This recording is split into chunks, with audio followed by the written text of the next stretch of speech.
Alrighty, welcome to another tutorial. Today's tutorial time.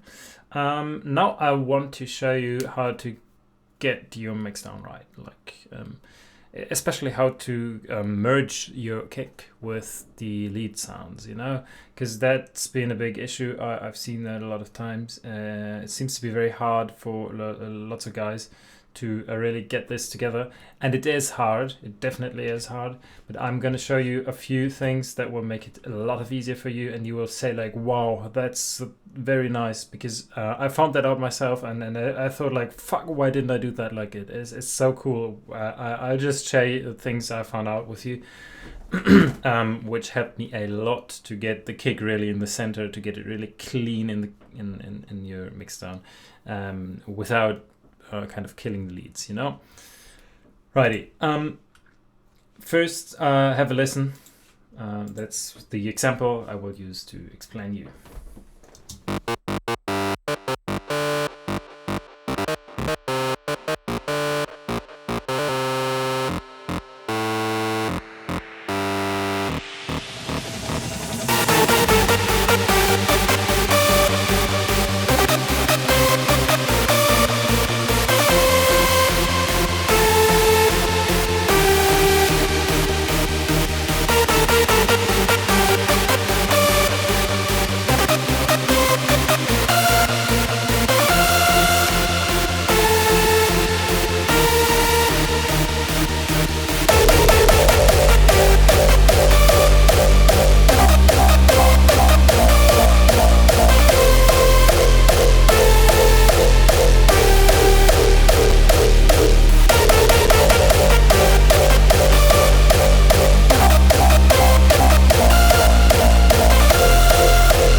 All right, so that's it.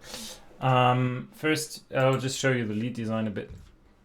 So that would be, no, let's probably do.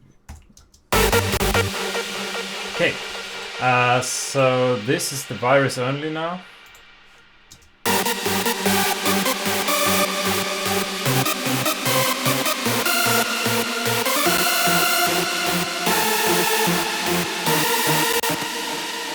I added silence.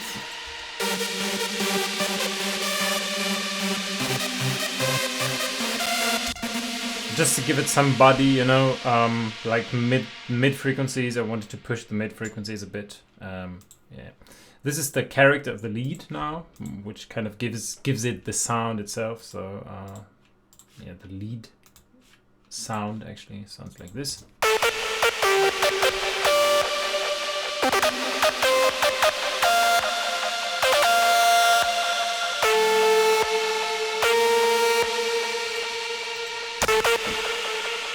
So yeah, this is the preset. If you want to have this preset, you can just copy it. You see it here. Guess there's nothing in the B part. Yeah, that's a lead, which I don't know. I changed it a bit. The most important thing actually is play around with the bandpass filter and the cutoff envelope. Just play with this. It's crazy. You will get the best sounds. Distort that thing, anything you don't. It doesn't really matter what you distort. Play with the bandpass. Play with the cutoff, and you'll get really cool sounds. Okay. So this is my low part.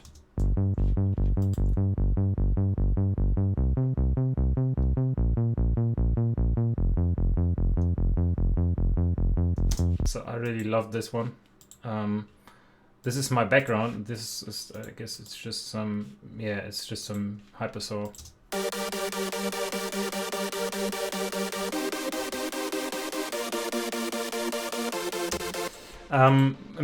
Most important, so the lead, this is the lead.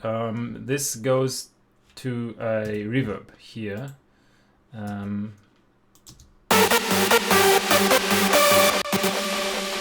And the low part doesn't go to reverb, I don't know. No, it doesn't. And the chords also have a separate. So that's important that you have kind of separate reverb for these, So the lead consists of actually 1, 2, 3, 4, 5 layers. So that's an important thing. I've seen people layering shitloads of things, you know, like 50 silent one and 30 serum. Okay, that's exaggerated, but you don't need that, you know. You get a nice close to virus sound if you follow another tutorial in my channel with serum, where I try to recreate virus using serum. I know you need lots of layers to get virus, because the sound of virus is really, it's very powerful. That's just a fact. So the best thing you can do is get a virus. I'm not working for them, but it's incredible. This thing is incredible, I'm telling you. All right. Anyway. Yeah, so what did I do? This is my lead. So the first thing I did was, this is my kind of virus section. I just EQ'd it a tiny bit, you know, so that I found it nice. I already had some EQ in the virus. So there is an EQ here. So I boosted the mids and the high end a bit already. This is a nice thing. So just a tiny bit of EQing. I do that like, okay, I like it like that, you know. FabFilter Saturn, regards and thanks to Xense. He did a nice tutorial on how to get leads powerful, and using the hip hop puncher is now seems to be the most common thing everybody does, and I would totally agree. It's a really cool preset and it sounds great if you apply this. So these credits definitely go to Xense from France. Okay, a compressor. I just use a compressor here because I like to use it, and I wanted to add a tiny bit of the compressed sound, you know. This one doesn't really have strong character. It's very, well, just default sound, you know. But yeah, I found it nice in that way. So that's why I added compressing here. Yeah, there is no effect here on this one. And on the main lead, I have another, yeah, you know, another chain, effect chain. So this is an EQ that low cuts at 183 Hertz, and it's automated, so it's switched off when there is no kick playing, and it's going to be switched on when the kick is hitting in, you know, to get yeah, rid of the yeah, sound. So I should actually, I didn't do that now. So we should actually apply this one, of course, to the low and in the background. Okay, so yeah, but we didn't even I didn't even notice that it wasn't switched off. All right, so that's what I did here. The next is another EQ, just yeah, boosting the high end a bit, nothing special. The glue is a great compressor. I wanted to make it just sounding together, you know. There's a ratio 4:1, and it's completely in the wet. So it's doing shitloads actually. You see how it's working.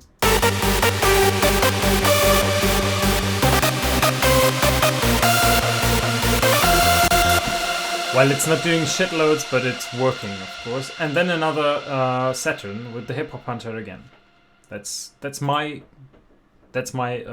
well, effect chain for a lead. You don't need much, as you can see. Okay, what we do then, this is going to send channel to a reverb channel. This is my reverb channel. First thing I do is cut off the low end of the lead design. Get rid of a bit of the resonant part, the strong mids, and damp the high a bit, you know. That's how I do it. The Arts Acoustic Reverb does a good job. These settings have been copied from Corey's tutorial on how to create reverb. I'm just saying it because I don't want the credits for having copied anything. But I found these settings are just the best for me. I really like how it sounds. Sometimes I change it a bit, but it's really perfect. So go to the tutorial about reverb, which Corey did. You will find it nice, I guess. I added OTT. It gives the reverb brightness, you know. I just pushed the reverb a lot.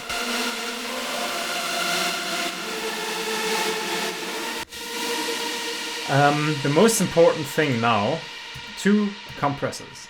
The first is a sidechain compressor that's taking a signal from the lead itself, so the reverb is being pushed away when the lead is playing.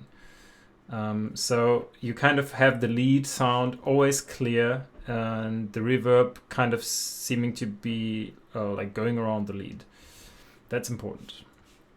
The second one is even more important. This one is the sidechain trigger. So I have a sidechain trigger here, which is this one. It's just the attack of the kick. And what it does, it kind of, it gets the signal from the sidechain trigger. So it gets this signal, you know. And every time when this is playing, the reverb is going to be pushed away. So the kick, the attack of the kick can really cut through the mix. If you do that, you get a fucking clear sound, you know. That's the trick. Sidechaining. Okay, let's just try it.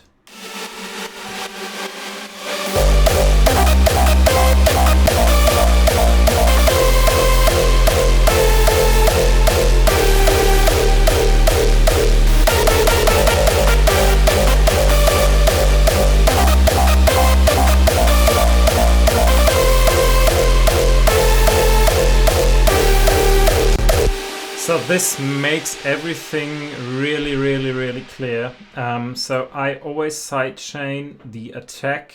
I always sidechain the reverb using the attack of a kick, and I sidechain it using the signal of the lead. 2 sidechains. Okay, the next one is the chords, which is just a Valhalla. It's not long. It just adds a tiny bit of room to the chord section. It doesn't do really a lot. It's not the most important one. The other one is the delay. This is the ping pong delay from Ableton. I find it totally nice. For me, it works perfectly. I don't need any other delay because I like this one. It does what it should do. You can just.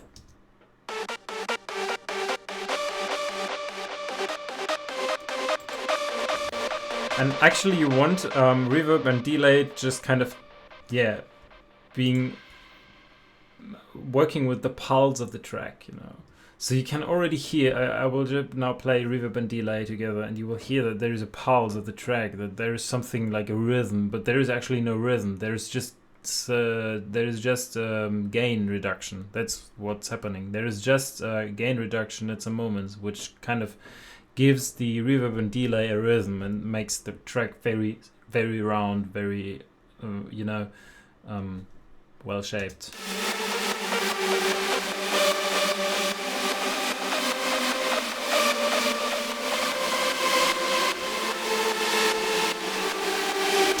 So this is the idea, you know, kind of get it just pulsating, and you can do that by sidechaining. So the same shit here. I have a ping pong delay here, which is quite long. It's just dry wet is 100%, and it's to the 1/4 rhythm. And I'm also getting the signal from the lead and a bit from the background, chords and the lead character. You know. Okay, so the compressor. The first one is a sidechain from the lead again, just docking the signal when the lead's playing, and the second is again from my sidechain trigger from the punch of the kick. Okay, so I'll switch that off.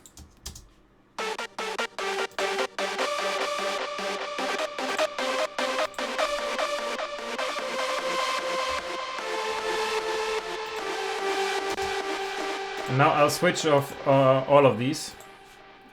And you will really hear the difference, I guess. I hope. Yeah.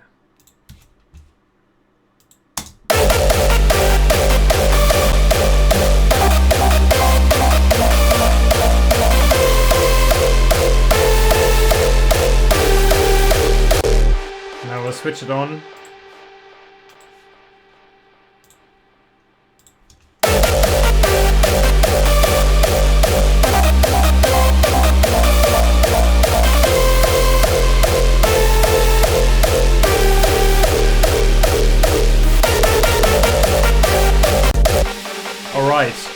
Now let's go to the master section, which I guess is also important. I have a tiny bit of compression again. It's 1.58 to 1, 1.58 to 1 ratio. Attack and release I didn't even change, just to give it some character again. If I really mastered that now, I would probably use a different compressor. I don't know. Even using my analog compressor or something. Well. Okay, the EQ is just a low cut in this case, which should be on a linear phase. I don't know why that changed now. It's very important to use a linear phase here. You don't want to make the low end sounding shitty in any way. Yeah. The Oxford inflator, which is a great thing. It's kind of nobody really knows what it does. It has kind of complex and mysterious algorithms, but it gets things very loud without destroying them. So I like using it. Yeah, I love using it. If you have any opportunity to buy this thing, do it. It's really nice. So I use this with a yeah. You see the settings. You just play around with this, and that's it. I use the FabFilter Pro L as a limiter. You can also use the Oxford limiter. Yeah, with this one, like if you combine them, they work very well together. But I actually really like the FabFilter limiter. I actually really love the FabFilter plugins. They are really cool, intuitive, and yeah, they sound very nice. And the last one is the equalizer, whatever, which I like using to yeah, see if my frequencies are shaped. So this is a logarithmic scale here. We start at 50, 100, 200, blah, blah, blah, 1K, 2K, 3K, 10K. And logarithmic scale, if you see a linear shape on a logarithmic scale, it shows that you have an exponential shape when you have a normal scale, you know, just a 1-to-1 scale. And that's nice. If you use a logarithmic scale, you can see that there is an exponential scale in the normal way, you know. And why do I do it? Because the human ear works like that. We know that it's kind of exponentially that the connection is an exponential connection concerning the loudness, the gain of any sound. So you want a high frequency doesn't need to have a very doesn't need to have lots of energy to reach your ear, or for you to understand that it's a high frequency. You don't need lots of energy, and you can see that. So it would be perfect if you have a line that's kind of going like this. When you play and when you freeze it, you know, we'll just you'll understand.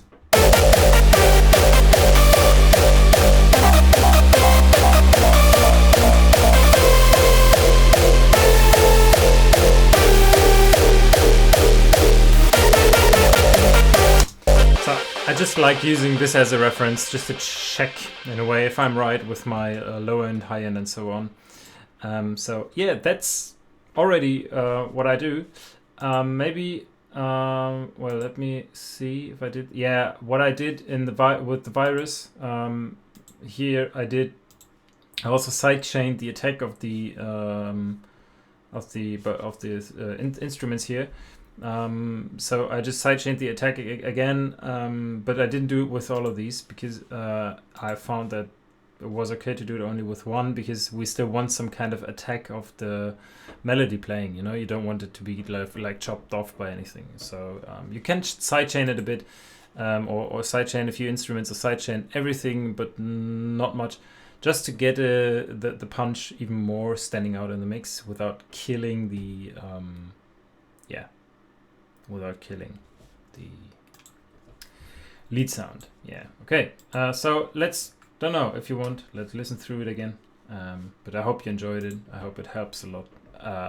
Well, if it helps a lot, I don't know, but I hope it helps.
Alrighty, alright, see you next time.